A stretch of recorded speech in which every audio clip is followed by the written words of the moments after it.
Hi guys! Magandang araw po. Welcome back to my YouTube channel. Sa mga bagong pasok pa lang po sa aking YouTube channel, my name is Melvin and for today's video ay sisilipin naman natin at re-reviewin itong si Piso Maya. So wag na nating patagalin pa. Let's go!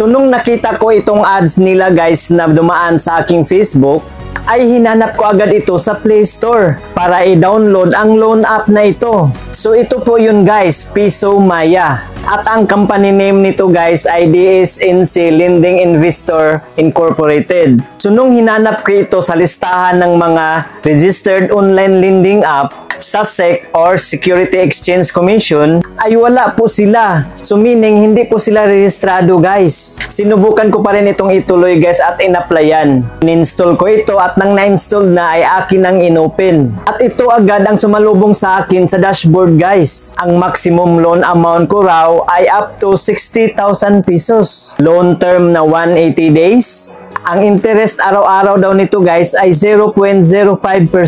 At nung pinindot ko na itong apply now, ay hiningi na nila ang aking contact number at nilagay yung verification code na sinend nila para makaregister. At may tip po ako sa inyo guys. Kapag mag-apply po tayo sa ganitong klaseng online lending app, huwag po nating gamitin ang ating personal na mobile number. Yung mobile number na ginagamit talaga natin araw-araw. Bumili na lang po tayo ng bagong SIM. Or kung may extra SIM po tayo na hindi pa expired, yun na lang po ang gamitin natin. Karamihan po kasi sa ganitong mga online lending app ay mangungulit na kahit 2 to 3 days pa lang bago mag-due date. Tatawag na po or magti-text na po sila. Yung iba ay manghaharas at magbabanta na. How much more pa kaya kung mag-overdue na po talaga tayo?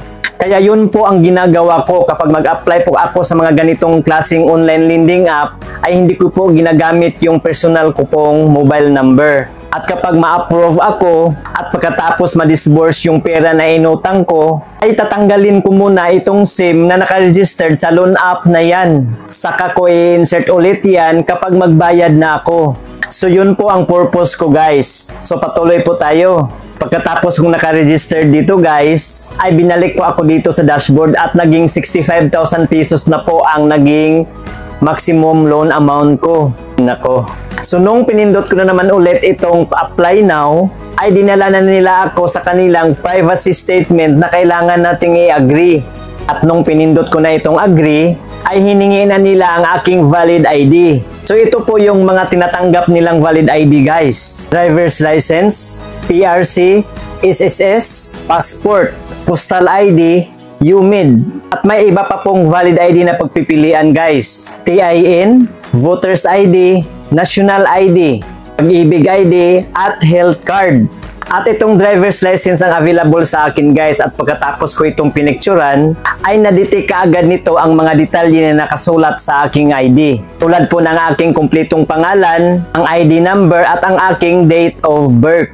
Pag-click ko nitong submit guys, ang next po nilang hiningi sa akin ay ang aking face recognition o face verification. So yun, nag-selfie ako at pagkatapos kong nag-selfie, dito na po ako nagsimulang nag-fill up ng form. At ito po yung mga hinihingi nilang mga information guys dito sa first page. Ating education, marital status, number of credit cards, ang ating email address, ating gender, ating kasarian, ang ating residence address at kailangan pang i-detalye ang ating residence address.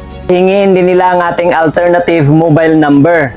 Pati itong Facebook account at Viber account guys ay optional lang din. At dito sa next page guys ay hingiin na po nila ang ating mga emergency contacts. 5 contact person po ang kailangan nila. At may tip din ako sa inyo guys kung paano lagyan natin itong emergency contacts. Ang idea ko po dito guys ay hindi ko po nilagay yung totoong contact number ng aking mga kamag-anak o aking mga kapitbahay o ang aking mga kaibigan. Pangalan lang nila ang nilagay ko guys. Pero yung contact number nila ay ni-random ko na lang. Yung iba doon ay yung mga lumang number na nakasave sa aking phone na hindi na po gumagana, hindi na po makukontak. Yun po ang mga numbers na nilagay ko dito sa emergency contacts para hindi po madidisturbo ang ating mga kamag-anak o ating mga kaibigan if in case kung mag-overdue po tayo. Tatawagan po talaga nila yan yung mga ating mga emergency contacts kung sakaling mag-overdue tayo or hindi po tayo makakabayad or ma-delayed ang ating bayad. Pati yung mga emergency contacts natin guys ay haharasin din po nila. Kaya yun po ang mga ginagawa ko kapag mag-apply po ako sa mga online lending app na katulad nito. So patuloy po tayo. Pagkatapos kong sinubmit itong aking mga emergency contacts, ay hiningi na nila ang aking bank account. E-wallet at bank account ang pagpipilian natin guys kung saan po natin gustong i-transfer ang ating pera na utangin dito. So GCash po ang pinili ko dito. At pagkatapos kong nilagay ang aking info sa aking GCash account, ay dinala na nila ako dito sa loan confirmation. 3,000 pesos na naman ang nakalagay dito sa aking loan amount. Ito na siguro ang totoong in-offer sa akin ng Pisumaya. Ang loan term daw nito ay 121 days. Wow, ang haba ha.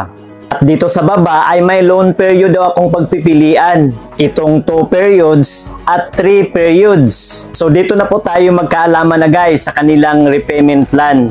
So re-reviewin na natin. So kapag itong 2 periods daw ang pipiliin natin, sa 3,000 pesos na i-approve sa atin, sa unang period pa lang guys ay kailangan na nating mabayaran itong 3,390 pesos. At within 7 days lang. Dahil September 1 po ako nag-apply nito, pagka September 7 po ang unang period. Tapos ang naiwang 30 pesos ay sa December 31 pa mag-due. Wala to. Wala pa rin itong kwenta. Tingnan pa natin ang buong detalye guys ha. So ito pala yun. Ang principal amount pala nito guys ay 2,970 pesos. Plus interest na 420, kaya pala naging 3,390 lahat ang mababayaran natin sa unang period pa lang. Sa pangalawang period ay wala na raw interest. Malamang, interesan pa nila yung 30 pesos na lang naiwan. At ito ang hindi maganda guys. May upfront service fee pa po na 750 pesos. At I'm sure ibabawas pa ito sa ating pera na niloan dito. So, ang matatanggap na lang natin sa ating 3,000 pesos na utangin ay magiging 2,950 na lang po ang ating marireceive. Tapos sa loob ng 7 araw, kailangan mababayaran na natin itong 3,390 pesos. Ang laking halaga ang mawawala sa atin guys. Halos kalahati po sa ating utanging pera. Nako, big no talaga sa loan app na ito. Halatang pambubudol na naman ito. So hindi ko po ito itinuloy guys. Parang nagtatapon lang tayo ng pera sa mga loan app na ito.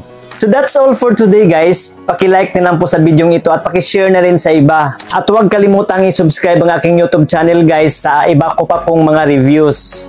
At paki-hit na rin sa notification bell para updated po kayo sa tuwing may bago na naman akong i-upload. So yun lamang po guys. Maraming salamat sa panonood. God bless us all. Goodbye.